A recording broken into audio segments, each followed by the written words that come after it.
ఓం శాంతి 28/3/2025 సాకార ఈశ్వరీయ మధుర మహావాక్యాలు. మధురమైన పిల్లలారా, మీరు చాలా అదృష్టవంతులు. ఎందుకంటే బాబా స్మృతి తప్ప మీకు ఏ ఇతర చింత లేదు.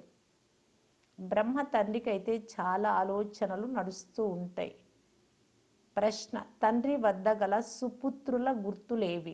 జవాబు: వారు అందరి బుద్ధి యోగాన్ని ఒక్క తండ్రితో జోడింపజేస్తూ ఉంటారు. సేవాదారులుగా ఉంటారు. బాగా చదువుకొని ఇతరులను కూడా చదివిస్తారు. తండ్రి హృదయాన్ని అధిరోహించి ఉంటారు. ఇటువంటి సుపుత్రులే తండ్రి పేరును ప్రసిద్ధం చేస్తారు. పూర్తిగా చదవని వారు ఇతరులను కూడా చెడిపేస్తారు. ఇది కూడా డ్రామాలో నిశ్చయించబడింది. పాట: తల్లి తండ్రుల ఆశీర్వాదాలు తీసుకోండి. ఓం శాంతి. ప్రతి ఇంట్లో తల్లి తండ్రులు, 2-3 పిల్లలు ఉంటారు. వారు తల్లి తండ్రులను ఆశీర్వాదాలు మొదలైనవి అడుగుతూ ఉంటారు. అది హద్దులోని విషయం. బేహద్దును గురించి ఎవ్వరికీ తెలియదు. ఈ పాట హద్దులోని విషయం గురించి పాడడం జరిగింది. బేహద్దు విషయాలను గురించి ఎవ్వరికీ తెలియదు. ఇప్పుడు మనం అనంతమైన తండ్రి పుత్రులము, పుత్రికలము అని మీకు తెలుసు. వారు హద్దులోని శరీరానికి మాతాపితలు. హద్దులోని మాతాపితల ఆశీర్వాదాలు తీసుకోండి అని అంటారు. వీరు అనంతమైన మాతాపితలు విశ్వానికి అంతటికి. హద్దులోని తల్లి తండ్రి కూడా పిల్లలను సంభాలన చేస్తారు. ఆ తర్వాత టీచర్ చదివిస్తారు. ఇప్పుడు పిల్లలైన మీకు వీరు అనంతమైన తల్లి తండ్రి, అనంతమైన టీచరు, అనంతమైన సద్గురువు. సుప్రీం ఫాదర్, టీచర్, సుప్రీం గురువు అని తెలుసు. సత్యాన్ని చెప్పువారు, సత్యమునే నేర్పించేవారు. పిల్లలలో అయితే నంబర్ వారుగా ఉంటారు. లౌకిక ఇంట్లో 2-4 పిల్లలు ఉంటే వారిని ఎంతగా సంభాలించాల్సి వస్తుంది. ఇక్కడ అనేక మంది పిల్లలు ఉన్నారు. ఎన్నో సెంటర్ల నుండి పిల్లల సమాచారాలు వస్తూ ఉంటాయి. ఈ పుత్రుడు ఇలా ఉన్నాడు, ఫలానా సైతాన్ పని చేస్తున్నాడు, ఫలానా వారు విసిగిస్తున్నారు, విఘ్నాలు వేస్తున్నారు, ఇలా సమాచారాలు అందుతూ ఉంటాయి. బ్రహ్మకు చింత ఉంటుంది కదా, ఇతను ప్రజాపిత, ఎంతమంది పిల్లల గురించి ఆలోచన ఉంటుంది. అందుకే బాబా అంటున్నారు, పిల్లలైన మీరు తండ్రిని చాలా బాగా స్మృతి చేయవచ్చు. బ్రహ్మకేమో వేల కొలది చింతలు ఉంటాయి, ఒక్క చింత ఉండనే ఉంది. అది కాక వేలాది ఇతర ఆలోచనలు ఉంటాయి. ఎంతమంది పిల్లలను సంభాలించాల్సి వస్తుంది. మాయ కూడా చాలా పెద్ద శత్రువు కదా. కొంతమంది చర్మం బాగా వలిచేస్తుంది, కొంతమంది ముక్కును, కొంతమంది జుట్టును పట్టుకుంటుంది. ఇంతమందిని గురించి బ్రహ్మ ఆలోచించాల్సి వస్తుంది. అయినా అనంతమైన తండ్రి స్మృతిలో కూడా ఉండాల్సి వస్తుంది. మీరు అనంతమైన తండ్రికి పిల్లలు. మనము తండ్రి శ్రీమతమును అనుసరించి తండ్రి నుండి సంపూర్ణ వారసత్వం ఎందుకు తీసుకోరాదు అని అనుకుంటారు. అందరూ ఒకే విధంగా నడుచుకోలేరు, ఎందుకంటే రాజ్య స్థాపన జరుగుతూ ఉంది. ఇది మరెవ్వరి బుద్ధిలోనూ లేదు. ఇది చాలా ఉన్నతమైన చదువు. సామ్రాజ్యం లభించిన తర్వాత రాజ్యం ఎలా స్థాపన అయిందో తెలియదు, మర్చిపోతారు. ఈ రాజ్య స్థాపన జరిగే విధానం చాలా అద్భుతమైనది. ఇప్పుడు మీరు అనుభవజ్ఞులుగా అయ్యారు. మొదట మనం ఎలా ఉండినామో, తర్వాత 84 జన్మలు ఎలా తీసుకున్నామో మొదట ఇతనికి కూడా తెలియదు, ఇప్పుడు తెలిసిపోయింది. మీరు కూడా ఇప్పుడు బాబా మీరు కల్ప పూర్వం వారే అని అంటారు. ఇది చాలా బాగా అర్థం చేసుకునే విషయం. ఈ సమయంలోనే తండ్రి వచ్చి అన్ని విషయాలు అర్థం చేయిస్తారు. ఇప్పుడు ఎంత పెద్ద లక్షాధికారులు, కోటీశ్వరులు అయినా తండ్రి అంటున్నారు, ఈ ధనము మొదలైనదంతా మట్టిలో కలిసిపోతుంది. ఇక సమయం ఎంతో లేదు. ఈ ప్రపంచంలో ఏమేమి జరుగుతున్నాయో మీరు రేడియో, టీవీల ద్వారా, వార్తాపత్రికల ద్వారా తెలుసుకుంటూ ఉంటారు. ప్రతిరోజు కొట్లాట్లు పెరిగిపోతున్నాయి. అందరూ పరస్పరంలో కొట్లాడుతూ, జగడాలాడుతూ మరణిస్తారు. యుద్ధం జరుగుతుంది అనే సూచనలు కనిపిస్తూ ఉన్నాయి. అనేక విధాలుగా సిద్ధమవుతున్నారు. ఏది జరుగుతుందో, ఏమి జరగబోతుందో ప్రపంచంలోని వారికి తెలియదు. మీలో కూడా చాలా కొద్ది మంది మాత్రమే పూర్తిగా తెలుసుకొని సంతోషంగా ఉంటారు. ఈ ప్రపంచంలో ఇక చాలా కొద్ది రోజులు మాత్రమే ఉంటాము. ఇప్పుడు మనం కర్మాతీత అవస్థలోకి వెళ్ళాలి. ప్రతి ఒక్కరూ తమ కొరకు పురుషార్థం చేసుకోవాలి. మీరు మీ కొరకు పురుషార్థం చేస్తున్నారు. ఎవరెంత చేసుకుంటే అంత ఫలం పొందుతారు. మీరు పురుషార్థం చేసుకుంటూ ఇతరులచే పురుషార్థం చేయించాలి, మార్గాన్ని చూపించాలి. ఈ పాత ప్రపంచం సమాప్తం అవ్వనున్నది. ఇప్పుడు బాబా నూతన ప్రపంచ స్థాపన చేయటానికి వచ్చారు. కావున మీరిప్పుడు వినాశనానికి ముందే నూతన ప్రపంచం కొరకు బాగా చదువుకోండి. భగవాను వాచ, నేను మీకు రాజయోగం నేర్పిస్తాను. ప్రియమైన పిల్లలారా, మీరు చాలా భక్తి చేశారు. అర్ధకల్పం రావణ రాజ్యంలో ఉండినారు. రాముడు అని ఎవరిని అంటారో కూడా ఎవ్వరికీ తెలియదు. రామరాజ్యం ఎలా స్థాపన అవుతుంది? ఈ విషయాలన్నీ బ్రాహ్మణులైనా మీకు మాత్రమే తెలుసు. మీలో కూడా కొంతమందికి ఏమీ తెలియదు. తండ్రి వద్ద ఉన్న పిల్లలలో ఎవరు అందరి బుద్ధిని ఒక్క తండ్రితో జోడింప చేస్తారో వారే సుపుత్రులు. బాగా సేవ చేసేవారు, బాగా చదువుకునేవారు తండ్రి హృదయాన్ని అధిరోహించి ఉంటారు. తండ్రి హృదయంలో చోటు లభిస్తుంది. కొంతమంది అనర్హులుగా కూడా ఉంటారు. సేవ చేసేందుకు బదులు డిస్సర్వీస్ చేసి తండ్రి నుండి వారి బుద్ధి యోగాన్ని తొలగిస్తారు. ఇది కూడా డ్రామాలో నిర్ణయించబడి ఉంది. డ్రామా అనుసారం అది జరిగి తీరాలి. పూర్తిగా చదవని వారు ఇంకేం చేస్తారు? ఇతరులను కూడా పాడు చేస్తారు. అందువలన బాబా పిల్లలకు అర్థం చేయిస్తున్నారు. తండ్రిని అనుసరించండి. సేవ చేసి తండ్రి హృదయాన్ని అధిరోహించిన వారి సాంగత్యం చేయండి. ఎవరి స్నేహం చేయాలి అని అడగవచ్చు. బాబా వెంటనే ఫలానా వారి సాంగత్యం చాలా మంచిదని చెప్తారు. చాలామంది వ్యతిరేక రంగు వేసే వారి సాంగత్యాన్ని చేస్తారు. సత్సంగము తేలుస్తుంది, కుసంగం చెడు సాంగత్యము ముంచుతుంది అని గాయనం కూడా ఉంది. చెడు సాంగత్యం చేస్తే అది ఒక్కసారిగా సమాప్తం చేసేస్తుంది. ఇంట్లో కూడా దాసీలు కావాలి. ప్రజలకు కూడా నౌకర్లు చాకర్లు కావాలి కదా. ఇలాంటి వారే నౌకర్లు అవుతారు అక్కడ. ఇప్పుడు రాజధాని అంతా ఇక్కడే స్థాపన అవుతూ ఉంది. ఇందులో చాలా విశాల బుద్ధి కావాలి. ఇప్పుడు అనంతమైన తండ్రి లభించారు కనుక వారి నుండి శ్రీమతమును తీసుకొని, సలహాలను తీసుకొని దానిని అనుసరించండి. అలా చేయకుంటే అనవసరంగా పదభ్రష్టులవుతారు.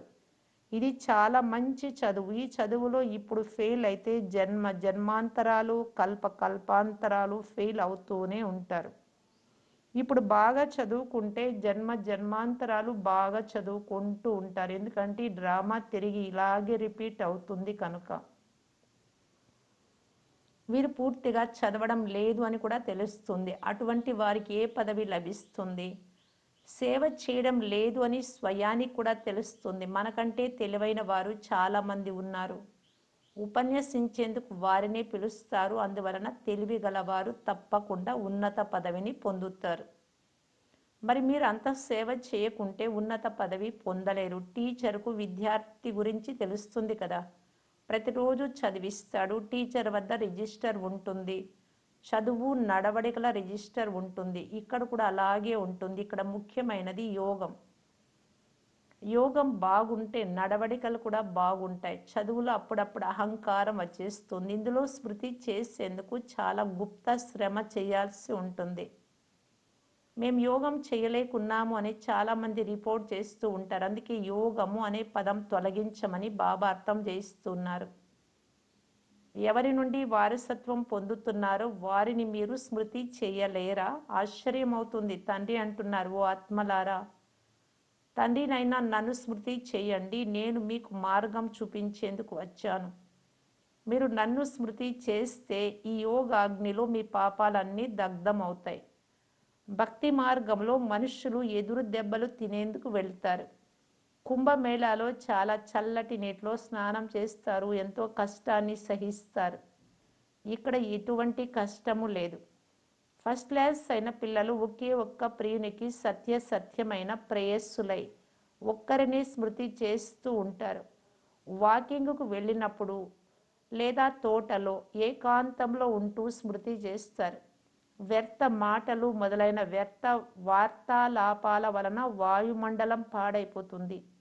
అందువలన సమయము దొరికింది అంటే వెంటనే తండ్రిని స్మృతి చేసి అభ్యాసం చేయండి. సత్యమైన ప్రియునికి ఫస్ట్ క్లాస్ ప్రేయస్సులుగా అవ్వండి. తండ్రి అంటున్నారు, దేహదారుల ఫోటోలు ఉంచుకోకండి. ఒక్క శివబాబా ఫోటోను మాత్రమే ఉంచుకోండి. వారిని స్మృతి చేయండి. ఒకవేళ సృష్టి చక్రమును కూడా స్మృతి చేస్తూ ఉంటే త్రిమూర్తి సృష్టి చక్రము చిత్రాలు కూడా ఫస్ట్ క్లాస్ అయినవి. వాటిలో జ్ఞానమంతా ఇమిడి ఉంది. స్వదర్శన చక్రధారులు అనే పేరు అర్థ సహితంగా ఉంది. క్రొత్త వారి ఈ పేరు వింటే వారికి అర్థం అవ్వదు. పిల్లలైనా మీకు మాత్రమే దీని అర్థం తెలుసు. మీలో కూడా కొంతమంది చాలా బాగా స్మృతి చేస్తారు. చాలామంది స్మృతి చేయరు. వారి ఆహారమును వారే పాడు చేసుకుంటారు. చదువు చాలా సులభం. మీరు సైలెన్స్ ద్వారా సైన్స్ పై విజయం పొందుకోవాలి అని తండ్రి చెప్తున్నారు.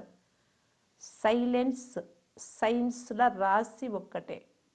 మిలిటరీలో కూడా 3 నిమిషాలు సైలెన్స్ పాటిస్తారు. మనుషులు శాంతి కావాలి అని కోరుకుంటారు. శాంతి దొరికే స్థానం బ్రహ్మాండం అని ఇప్పుడు మీకు తెలుసు. తండ్రి ఉండే స్థానం. ఆ బ్రహ్మ మహాతత్వంలో ఆత్మలైన మీరు చాలా చిన్న బిందువులుగా ఉండేవారు. ఆత్మల వృక్షం అద్భుతంగా ఉంటుంది కదా. భృకుటి మధ్యలో ప్రకాశించే అద్భుతమైన నక్షత్రం అని మనుషులు అంటారు. చాలా చిన్న బంగారు తిలకాన్ని తయారు చేసి ఆ స్థానంలో ఉంచుకుంటారు. ఆత్మ కూడా చిన్న బిందువే. తండ్రి కూడా వారి ప్రక్కల వచ్చి కూర్చుంటారు. సాధు సత్పురుషులు మొదలైన వారెవ్వరికీ వారి ఆత్మ గురించే తెలియదు. ఆత్మ గురించే తెలియనప్పుడు పరమాత్మ గురించి ఎలా తెలుసుకుంటారు? కేవలం బ్రాహ్మణులైన మీరు మాత్రమే ఆత్మ పరమాత్మలను గురించి తెలుసుకున్నారు. ఏ ఇతర ధర్మాల వారికి తెలియదు. ఇప్పుడు మీకు మాత్రమే తెలుసు. ఇంత చిన్న ఆత్మ పాత్రను ఎలా అభినయిస్తుందో మీకు తెలుసు. చాలా సత్సంగాలు జరుపుతారు, కానీ వారికి ఏమాత్రం తెలియదు. బ్రహ్మ కూడా చాలా మంది గురువులను ఆశ్రయించాడు. వారంతా భక్తి మార్గపు గురువులు అని తండ్రి అర్థం చేయిస్తున్నారు. జ్ఞాన మార్గంలోని గురువు ఒకే ఒక్కరు. డబల్ కిరీటం గల రాజుల ముందు ఏక కిరీటధారి రాజులు తల వంచి నమస్కరిస్తారు. ద్వాపర యుగం నుండి వచ్చేటటువంటి రాజులు దేవతలకు నమస్కారం చేస్తారు. ఎందుకంటే వారు పవిత్రులు. ఆ పవిత్ర రాజులకే మందిరాలను కట్టించి రాధాకృష్ణ లక్ష్మీనారాయణ సీతారాముల ఇలాగా పూజిస్తారు. పతితులు వెళ్ళి వారి ముందు తల వంచి నమస్కరిస్తారు. కానీ వారు ఎవరో, ఎందుకు తల వంచి నమస్కరిస్తున్నారో తెలియదు. సోమనాథ మందిరాన్ని కూడా కట్టించారు, పూజ కూడా చేస్తారు. కానీ బిందువుని ఎలా పూజించాలి, బిందువుకు మందిరాన్ని ఎలా నిర్మిస్తారు, ఇవన్నీ చాలా రహస్యమైన విషయాలు. గీత మొదలైన శాస్త్రాలలో ఈ విషయాలు లేనే లేవు. ఎవరైతే అన్నింటికీ అధిపతిగా ఉన్నారో వారే అర్థం చేయిస్తారు. ఇంత చిన్న ఆత్మలో ఇంత పాత్ర ఎలా నిండి ఉందో ఇప్పుడు మీకు తెలుసు. ఆత్మ కూడా అవినాశే, అందులోని పాత్ర కూడా అవినాశే. ఇది అద్భుతం కదా. ఇదంతా తయారు చేయబడిన నాటకం, తయారు చేయబడి తయారవుతున్న నాటకము అని కూడా అంటారు. డ్రామాలో ఏమి నిర్ణయించబడిందో అది తప్పకుండా జరుగుతుంది. చింతించే మాటే లేదు. పిల్లలైన మీరిప్పుడు స్వయం మీతో మీరే ప్రతిజ్ఞ చేసుకోవాలి. ఏమి జరిగినా కన్నీరు కార్చను. ఫలానా వారు మరణించారు, ఆత్మ వెళ్ళి మరో శరీరం తీసుకుంటుంది. అటువంటప్పుడు ఏడ్చే అవసరం ఏముంది? ఏడ్చినా వాపస్ రారు. కన్నీరు కార్చారు అంటే ఉత్తీర్ణులవర్, పాస్ కారు. బాబా అంటున్నారు, మేమెప్పుడు విలపించము అని ప్రతిజ్ఞ చేయండి. పరబ్రహ్మ తత్వంలో ఉండే తండ్రిని గురించి చింత ఉండేది. వారే లభించారు కనుక ఇంకేం కావాలి? తండ్రి అంటున్నారు, తండ్రి అయినా నన్ను స్మృతి చెయ్యండి. నేను ఒక్కసారి మాత్రమే రాజధాని స్థాపన చేసేందుకు వస్తాను. ఇందులో యుద్ధము మొదలైన విషయాలు ఏవీ లేవు. గీతలో యుద్ధం చేసినట్లు కేవలం పాండవులు మాత్రమే మిగిలారు అని చూపించారు. వారు కూడా ఒక కుక్కతో కొండలపైకి వెళ్ళి కరిగిపోతారు. విజయం పొందిన తర్వాత మరణించారు. దీనికి అర్థమే లేదు. ఇవన్నీ కట్టుకథలు. దీనిని భక్తి మార్గం అని అంటారు. తండ్రి అంటున్నారు, పిల్లలైన మీకు దీనిపై వైరాగ్యం కలగాలి. పాత వస్తువులంటే అసహ్యం ఏర్పడుతుంది కదా. అసహ్యము అనేది కఠినమైన శబ్దం. వైరాగ్యం అనే పదం మధురమైనది. జ్ఞానం లభించినప్పుడు భక్తిపై వైరాగ్యం కలుగుతుంది. సత్య త్రేతాయుగాలలో అయితే జ్ఞాన ప్రాలబ్ధం 21 జన్మలకు లభిస్తుంది. అక్కడ జ్ఞానం వినే అవసరం ఉండదు. మీరు వామ మార్గంలోకి వెళ్ళినప్పుడు మెట్లు క్రిందకు దిగుతారు. ఇది అంతిమ సమయం. తండ్రి అంటున్నారు, ఇప్పుడు ఈ పాత ప్రపంచంపై పిల్లలైన మీకు వైరాగ్యం కలగాలి. మీరిప్పుడు శూద్రుల నుండి బ్రాహ్మణులుగా అయ్యారు, తర్వాత మళ్ళీ దేవతలుగా అవుతారు. ఇతర మనుషులు ఈ విషయాలను అర్థం చేసుకోలేరు. భలే విరాట రూప చిత్రాన్ని తయారు చేస్తారు, కానీ అందులో శిఖ బ్రాహ్మణుల గుర్తు లేదు. శివుడు లేరు. దేవతలు, క్షత్రియులు, వైశ్యులు, శూద్రులు అని అంటారు, కానీ శూద్రుల నుండి దేవతలుగా ఎవరు ఎలా తయారు చేస్తారో ఎవ్వరికీ తెలియదు. తండ్రి చెప్తున్నారు, దేవీ దేవతలైన మీరు ఎంతో ధనవంతులుగా ఉండేవారు. ఆ ధనమంతా ఎక్కడికి వెళ్ళిపోయింది? తల వంచుతూ వంచుతూ నుదురు అరగదిద్ది ధనమంతా పోగొట్టుకున్నారు భక్తి మార్గంలో. ఇది నిన్నటి విషయమే కదా. మిమ్మల్ని ఇలా లక్ష్మీనారాయణలుగా తండ్రి తయారు చేసి వెళ్ళారు. మళ్ళీ మీరు ఎలా తయారయ్యారో చూడండి. మంచిది. మధురాతి మధురమైన అపురూపమైన పిల్లలకు మాతాపిత బాప్దాదాల ప్రియ స్మృతులు మరియు గుడ్ మార్నింగ్. ఆత్మిక పిల్లలకు ఆత్మిక తండ్రి నమస్తే. ధారణ కొరకు ముఖ్య సారం. ఫస్ట్ పాయింట్, వ్యర్థము పరచింతన, వ్యర్థ వార్తాలాపాలతో వాతావరణాన్ని పాడు చేయరాదు. ఏకాంతంలో కూర్చొని సత్యమైన ప్రేయశీలుగా మీ ప్రియతముడైన తండ్రిని స్మృతి చెయ్యాలి. సెకండ్ పాయింట్, మీ అంతకు మీరే ప్రతిజ్ఞ చేసుకోవాలి. ఎప్పుడు ఏడ్వను, కళ్ళ నుండి కన్నీరు కార్చను. ఎవరైతే సేవాదారులుగా ఉంటారో, తండ్రి హృదయాన్ని అధిరోహించి ఉంటారో వారి సాంగత్యమునే చెయ్యాలి. మీ రిజిస్టర్ చాలా మంచిగా బాగా ఉంచుకోవాలి. వరదానము, శక్తిశాలి వృత్తి ద్వారా మనసా సేవ చేసే విశ్వ కళ్యాణకారి భవ. విశ్వంలోని తపిస్తున్న ఆత్మలకు దారి చూపించేందుకు సాక్షాత్తు తండ్రి సమానం మైట్ హౌస్గా అవ్వండి. ప్రతి ఆత్మకు ఎంతో కొంత ఇవ్వాలి అనే లక్ష్యం ఉంచుకోండి. ముక్తి కావాలి అంటే ముక్తిని, జీవన్ముక్తి కావాలి అంటే జీవన్ముక్తిని ఇవ్వండి. అందరి పట్ల మహాదానులుగా, వరదానులుగా అవ్వండి. ఇప్పుడు మీ స్థానాలకు సేవ అయితే చేస్తున్నారు, కానీ ఒకే స్థానంలో ఉంటూ మనసా శక్తి ద్వారా వాయుమండలానికి వైబ్రేషన్ల ద్వారా విశ్వ సేవ చేయండి. ఎటువంటి శక్తిశాలి వృత్తిని తయారు చేసుకోవాలి అంటే దాని ద్వారా వాయుమండలం తయారవ్వాలి. అప్పుడు విశ్వ కళ్యాణకారి ఆత్మలని అంటారు. స్లోగన్, అశరీరీ స్థితి యొక్క ఎక్సర్సైజ్ మరియు వ్యర్థ సంకల్పాలు అనే భోజనం యొక్క పథ్యము ద్వారా స్వయాన్ని ఆరోగ్యవంతంగా చేసుకోవాలి. స్థూలంగా శరీరం బరువుగా ఉంది, లావుగా ఉన్నారు అంటే వారికి ఎక్సర్సైజ్ చేయండి. ఇంకొకటి, భోజనం పథ్యం పాటించండి, తక్కువగా తినండి, ఇలా తినండి, పౌష్టికాహారాన్ని అన్నీ చెప్తారు. అప్పుడు మీరు సన్నబడతారు, మీరు అనారోగ్య బారిన పడకుండా ఉంటారు అని. ఇక్కడ బాబా ఏం చెప్తున్నారు అంటే, ఆత్మ ఆరోగ్యవంతంగా ఉండాలి అంటే ఒకటి అశరీరీ స్థితి, నిరాకారి స్థితి. నిరాకారి, ఆకారి, సాకారి. శరీరం వదిలి ఫరిస్తా రూపంలో ఆత్మ వెళ్ళిపోవాలి. ఫరిస్తా రూపం వదిలి ఆత్మ నిరాకారి ప్రపంచంలోకి వెళ్ళాలి. ఇలాంటి అనుభవం చేయాలి. ఒకటి, మాటికి చేయాలి. రెండవది, వ్యర్థ సంకల్పాలు అనేటివే మంచి భోజనం కాదు. అది చాలా నష్టం కలుగజేస్తుంది, బరువును, చింతలను కలుగజేస్తుంది. కనుక తేలికగా ఉండాలి. అంటే ఈ రెండు చాలా ముఖ్యమని బాబా చెప్తూ ఉన్నారు. అవ్యక్త సూచన, సత్యత మరియు సభ్యత రూపీ కల్చర్ను స్వంతం చేసుకోండి. ఇప్పుడు మీ ఉపన్యాసాల రూపురేఖను కొత్తగా చేసుకోవాలి. విశ్వశాంతి గురించిన ఉపన్యాసాలు అయితే మీరు చాలా చేశారు, కానీ ఆధ్యాత్మిక జ్ఞానము లేక శక్తి అంటే ఏమిటి, దానికి మూలం ఎవరు అని ఈ సత్యాన్ని సత్యతాపూర్వకంగా రుజువు చేయండి. ఇది భగవంతుని కార్యము ఇప్పుడు జరుగుతూ ఉంది అని అందరికీ అర్థం అవ్వాలి. మాతలు చాలా మంచి పని చేస్తున్నారు. సమయానుసారం ఈ ధరణిని కూడా తయారు చేయాల్సి వచ్చింది. కానీ తండ్రి కుమారుణ్ణి ప్రత్యక్షం చేసినట్లు కుమారుడు తండ్రిని ప్రత్యక్షం చేయాలి. అప్పుడు ప్రత్యక్షత జెండా ఎగురుతుంది. ఓం శాంతి.